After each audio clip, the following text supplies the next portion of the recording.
రొట్టె కారం రంగు రుచి ఆచి కారం పొడి. మొదటిసారిగా నల్గొండ కార్పొరేషన్ గా ఏర్పడడంతో అన్ని పార్టీల అభ్యర్థుల గెలుపు కోసం మాత్రం ప్రచారాన్ని అయితే ఊపందుకుందని చెప్పవచ్చు. ప్రస్తుతం మనతో పాటు ఎమ్మెల్సీ శంకర్ నాయక్ గారు కాంగ్రెస్ ఏదైతే నల్గొండ మున్సిపల్ కార్పొరేషన్ మొదటిసారిగా ప్రకటించడం జరిగింది, గెలుపు కోసం జనాల నుంచి ఎలాంటి స్పందన ఉంది, మీ అభ్యర్థులు గెలుపుతారా, మేయర్ పీఠం దక్కించుకునేందుకు ఏ విధంగా ప్రచారాన్ని చేస్తారు? స్పందన చాలా మంచిగా ఉంది. ఎందుకంటే ఇది మున్సిపల్ నుంచి కార్పొరేషన్ అయింది. దినదిన అభివృద్ధి చెందుతున్న నల్గొండ ఇలా సూపర్ స్మార్ట్ సిటీగా కావాలి. ఇందాక మా రావణ్ చెప్పినట్టు మంత్రి గారు కూడా అదే ప్రయత్నం చేస్తూ ఉన్నారు. ఇక్కడ నల్గొండలో ఒకప్పుడు మేము హైదరాబాద్ చదువుకునేప్పుడు పోతే బస్టాండ్ మంచినీళ్ళు దొరకపోయేది. కానీ నల్గొండ చూసి అట్లా ఉందా? ఇలా వెంకటరెడ్డి గారు మంత్రి గారు వచ్చిన తర్వాత మంచినీళ్ళు కానివ్వండి, రోడ్లు కానివ్వండి, లైట్లు కానివ్వండి, ఇళ్ళు కానివ్వండి, రకరకాల సంక్షేమ పథకాలతో ముందుకు పోతా ఉన్నది ప్రభుత్వం.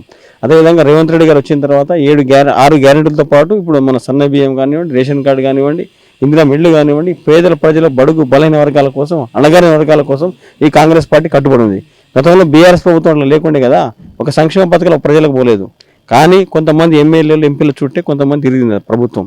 వాళ్ళు ల్యాండ్ కబ్జాలు, కంకర, ఇసుక అమ్ముకొని బతికిరాలి. కానీ ఇక్కడ కాంగ్రెస్ ప్రభుత్వం అట్లా కాదు. ఒక చిన్న రిమార్క్ ఉండదు, ఎవరు కూడా రిమార్క్ ఉండదు. కాబట్టి తప్పకుండా ఈ కార్పొరేషన్ మొన్ననే కార్పొరేషన్ అయింది కాబట్టి కార్పొరేషన్ కాంగ్రెస్ అభ్యర్థి తప్పకుండా కైవసం చేసుకుంటారు. నేను అనుకుంటాను 40 నుంచి 45 వార్డులు మేము తప్పకుండా గెలుస్తాం. కార్పొరేషన్ అభ్యర్థి కూడా మా కాంగ్రెస్ పార్టీ నుంచి పక్కా గెలుస్తామని చెప్పి తెలియజేస్తాం. మాజీ సీఎం కేసీఆర్ దత్తత తీసుకోవడం వల్లనే నల్గొండ అభివృద్ధి అనేది జరిగింది అనేది బీఆర్ఎస్ వాళ్ళు చెప్పిన సిచ్యువేషన్ ఉంది. మీరే అది శూన్యం అన్న. ఎందుకంటే మాటల మటుకే చెప్పిండు, సెక్రటరీ తీస్తానని చెప్పిండు, రకరకాల మాటలు చెప్పిండు. కానీ ఒక రోడ్ వేసిండు, కడియారం నుంచి అరకు రోడ్ వేసేది. మిగతా రోడ్ గొల్లగూడ రోడ్ కానివ్వండి, ఇప్పుడు బీటీఎస్ రోడ్ కానీ ఇవన్నీ ఎవరు చేసిరు? అటు మన దేవరకొండ రోడ్ కానివ్వండి, గుట్ట మీద రోడ్ కానివ్వండి, బైపాస్ రోడ్ కానివ్వండి, ఇట్లా 2,000 కోట్లతోటి ఇలా 25,000 కోట్లతోటి ఇలా నల్గొండలో అభివృద్ధి పథకాలు నడుస్తూ ఉన్నాయి. ఇలా అదేవిధంగా ఈ నల్గొండ జిల్లాలో కాదు, మన చుట్టుపక్కల ప్రాంతాలు కూడా ఇలా వెంకటరెడ్డి మంత్రి గారు R&B మంత్రి అయిన తర్వాత చాలా రూరల్లో రోడ్లు వేసినారు చాలామంది. ఇప్పుడు మా తిప్పర్తి నుంచి పోవడానికి రోడ్ ఒకటి, తర్వాత మా మిర్యాలగూడ నుంచి జప్తి రోడ్, చాలా రోడ్లు వేసిరు. ఇవ్వాలని సంక్షేమ పథకాలన్నీ ప్రజలకు పోతున్నాయి. రోడ్లు కానివ్వండి, బిల్డింగ్స్ కానీ ఇవన్నీ కూడా ప్రజలకు వస్తూ ఉన్నాయి. కాబట్టి తప్పకుండా కాంగ్రెస్కి ఓటు ఇస్తారు, ఆదరిస్తారని మా నమ్మకం ఉన్నది. 6 గ్యారెంటీల విషయం కూడా ప్రజల్లో బీఆర్ఎస్ పార్టీ తీసుకుపోతుంది అమలు విషయం పైన మీరే విధంగా? వాళ్ళు మాకు బాకీ కార్డు ఇవ్వాలి వాళ్ళు. ఎందుకంటే ఒక సంవత్సరం ₹1,00,000 రుణమాఫీ చేస్తేనే 6 సార్లు చేసారు. మాకు వడ్డీలు ఇవ్వాలి. వాళ్ళు మేము ఏకకాలం 2 లక్షలు రుణమాఫీ చేసినాం. కొంతమందికి రాకపోవచ్చు, 2-3 రాకపోవచ్చు, కానీ 2 లక్షల పైన రాకపోవచ్చు. కానీ ఒక నల్గొండ జిల్లాలు చూసుకుంటే 2,400 కోట్లు ఇచ్చినాము నల్గొండ జిల్లాలని. అంటే కొత్త జిల్లా, అంటే మా ఉమ్మడి జిల్లా కాదు. 2,400 కోట్లు రుణమాఫీ చేసినాం. వాళ్ళు ఎక్కడ చేసిర్రే? ₹1,00,000 6 సార్లు చేసారు. దాని వడ్డీ సరిపోలే. కాబట్టి మాకు వడ్డీ కార్డు ఇవ్వాలి వాళ్ళందరూ, పాత వాళ్ళందరూ. కాబట్టి వాళ్ళ అన్ని అబద్ధాల మాటలు నమ్ముతుంది ఎవరు లేరు. కేటీఆర్, కేసీఆర్, హరీష్ రావు అన్ని అబద్ధాలు మాట్లాడతారు. ఇప్పుడు కవితమ్మ నిన్ననే చెప్పింది ఇన్ని కోట్లు దోసుకుని. వాళ్ళకి సిగ్గుశరం ఏం లేదు. కాబట్టి వాళ్ళ గురించి మాట్లాడడం టైం వేస్ట్. కాంగ్రెస్ పార్టీ గెలుస్తుంది తప్పకుండా. కాంగ్రెస్ ఈ కార్పొరేషన్ కాదు, రాష్ట్రంలో కూడా కాంగ్రెస్ ముందే ఉంటుంది. మనతో పాటు సీనియర్ నాయకులు పాషం రామరెడ్డి గారు ఉన్నారు. అంటే ఈ కార్పొరేషన్లో అభ్యర్థుల విషయంలో ముందస్తుగానే మేయర్ అభ్యర్థిని కూడా ప్రకటించడం జరిగింది. మిగతా పార్టీలకు సంబంధించి ఇంకా చేయలేదు. మేయర్ పీఠం ఖచ్చితంగా గెలుస్తామని నమ్మకం.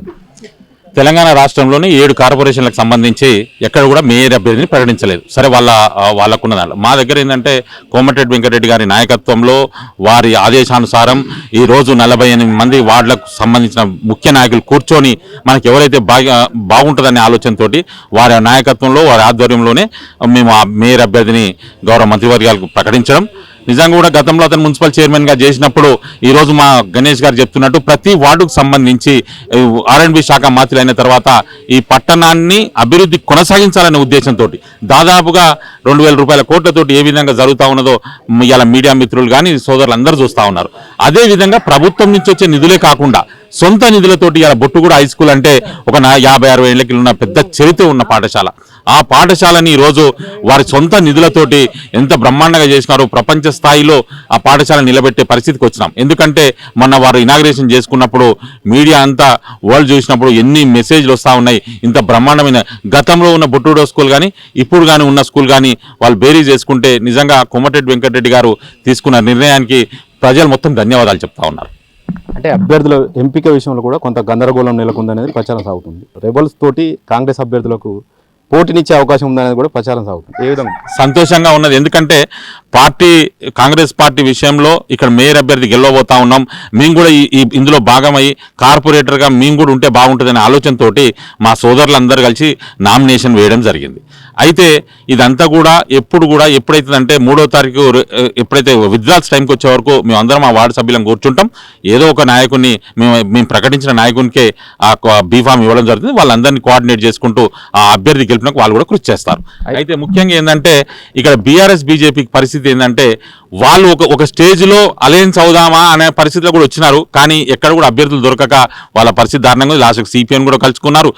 మొత్తం 4 పార్టీలు ఒకటైపోయినాయి. ఇందులో 4 పార్టీలు అయినా కూడా ఏకైక చెప్తున్నా 45 వార్డులతోటి మేయర్ అభ్యర్థిని కాంగ్రెస్ పార్టీ గెలవబోతా ఉన్నాం. 5వ డివిజన్ అభ్యర్థి జ్ఞానేశ్వర్ గణేష్ మనతో ఉన్నారు. మీరు అంటే ఈ వార్డు ప్రజలకు మీరు ఏం చెప్తారు? గతంలో మా సారు చేసిండు, అభివృద్ధి పనులను చేసిండు. మళ్ళీ అభివృద్ధి పనులను చేద్దామని, అధికారి పార్టీ ఉంటేనే అది అభివృద్ధి పనులు జరుగుతాయని మళ్ళీ ఆశీర్వదిస్తారని కోరుచున్నాం ప్రజలు.